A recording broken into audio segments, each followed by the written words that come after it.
Assalamualaikum warahmatullahi wabarakatuh. Perkenalkan, nama saya Ilham Fadli dengan NPM 233510834. Tujuan saya membuat video ini adalah untuk memenuhi tugas pada praktikum pengenalan kecerdasan buatan. Nah, sebelumnya di sini tugasnya mengenai algoritma MDP untuk kasus grid war. Nah, jadi di sini terdapat dua pertanyaan yang harus saya jawab dalam video ini. Yang pertama itu adalah jelaskan soal konvergensi dalam kode tersebut dan juga jelaskan gambar visualisasi hasil MDP. Nah, sebelum saya menjawab ke kedua pertanyaan ini, saya ingin menjelaskan sedikit mengenai MDP pada file yang sudah diberikan. Nah, di sini jadi untuk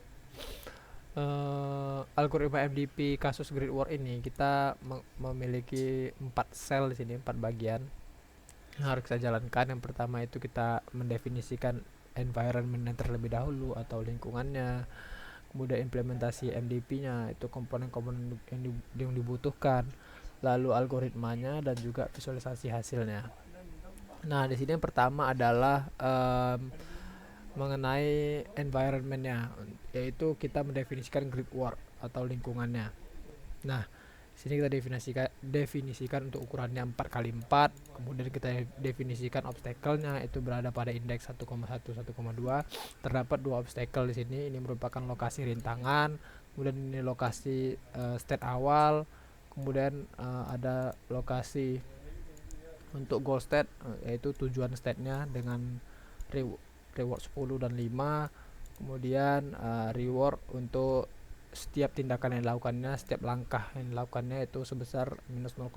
Dan obstacle reward ini merupakan penalti ketika dia menabrak obstacle atau rintangan tersebut. Nah, diberi reward sebesar minus 1 sebagai penaltinya atau punishment.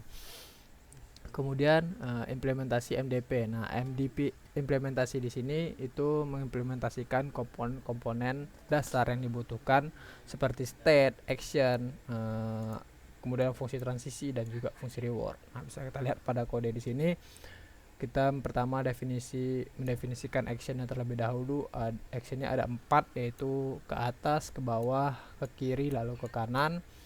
Dan juga di sini untuk state-nya, mengimplementasikan state-nya.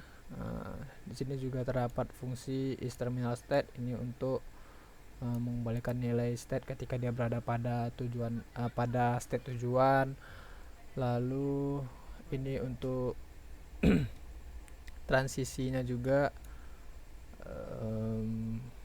Kemudian di sini ada implement reward function. Nah, di sini ada fungsi reward function, itu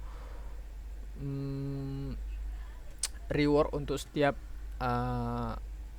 step yang dilakukannya. Nah, di sini kalau dia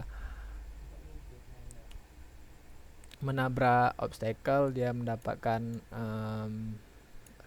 obstacle reward sebesar minus 1 tadi, dan step reward ini sebesar minus 0,1. Oke, selanjutnya kita masuk ke implementasi algoritma solusi MDP. Nah, di sini sekalian saya jelaskan untuk menjawab soal yang pertama, yaitu jelaskan soal konvergensi dalam kode tersebut. Nah, di sini merupakan algoritmanya, yaitu seperti ada value iteration atau policy iteration untuk menemukan optimal polisi dan fungsi nilainya. Nah, dari sini yang saya highlight yaitu pada bagian theta, itu kita set nilainya 1 kali pangkat 10 minus 6, 1 kali 10 pangkat minus 6, dan juga deltanya. Nah, di sini kita fokus pada nilai delta dan theta. Nah, nilai delta dan theta ini kita analogikan ketika kita memarkirkan sebuah mobil. Nah, jadi ketika kita ingin memarkirkan sebuah mobil,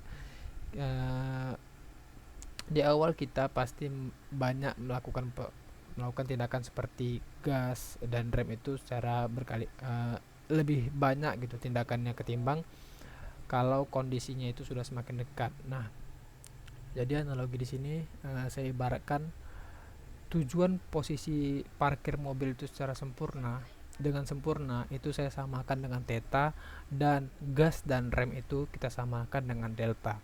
Jadi ketika kita ingin memarkirkan mobil itu pada awalnya kita akan melakukan pergerakan yang besar sampai posisi mobil itu terparkir dengan baik. Nah, semakin dekat dengan posisi terbaik, maka pergerakan gas dan rem kita itu juga akan semakin kecil. Nah, jadi disitulah konsep delta dan theta ini. Delta ini akan menyimpan nilai V state, yaitu V out sama dengan V state. Jadi delta ini akan menyimpan akan memperbarui secara terus menerus nilai V-nya.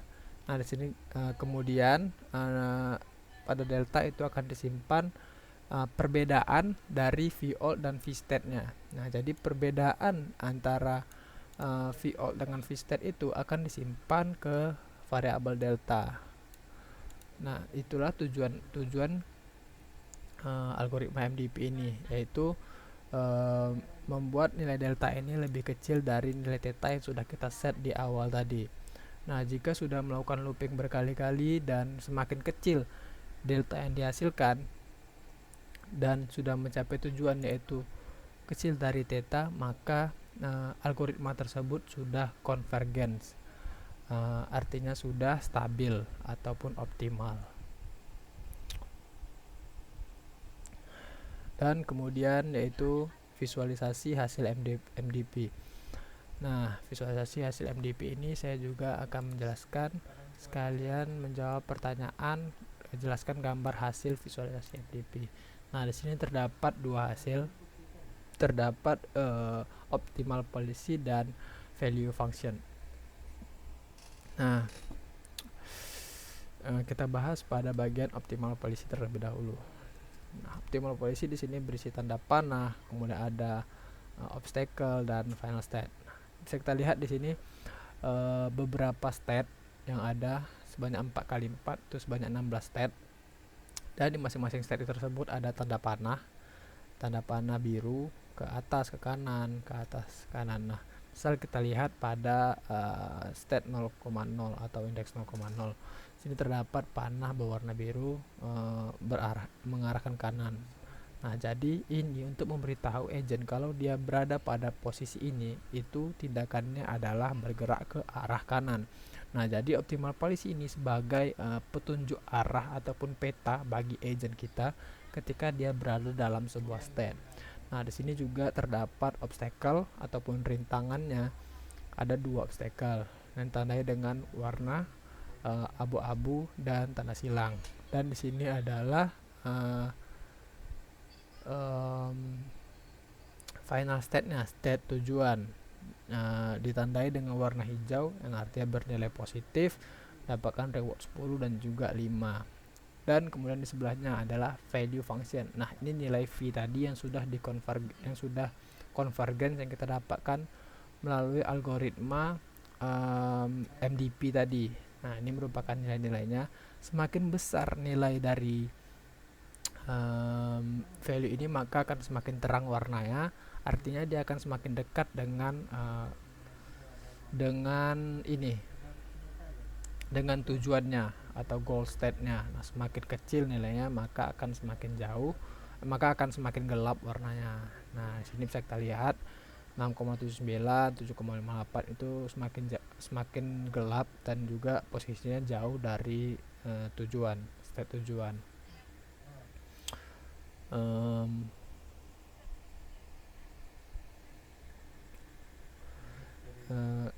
Jadi perbedaannya kalau optimal policy ini sebagai peta ataupun arahan untuk agent kita bergerak kemana, melakukan tindakan apa, dan ini merupakan nilai-nilai yang didapatkannya. Jadi agent itu akan selalu mengarah ke nilai yang besar pergerakannya. Dari sini bisa kita lihat 6,79 ke 7,88 itu lebih besar, makanya dari state ini dia bergerak ke kanan. Dan di 7,58 itu ke kanan dia kecil, makanya dia bergerak ke kiri. Kalau ke atas dia akan terkena punishment. kiri 8,78. Nah, kemudian dia naik ke atas, naik ke atas, naik ke atas lagi. Karena ini untuk arahnya itu jika bisa ke atas dia akan selalu ke atas, karena di sini bisa kita lihat kalau ke atas dia langsung jumpa ke tujuannya. Mungkin itu saja penjelasan yang dapat saya sampaikan. Lebih dan kurang saya mohon maaf. Saya akhiri. Wassalamualaikum warahmatullahi wabarakatuh.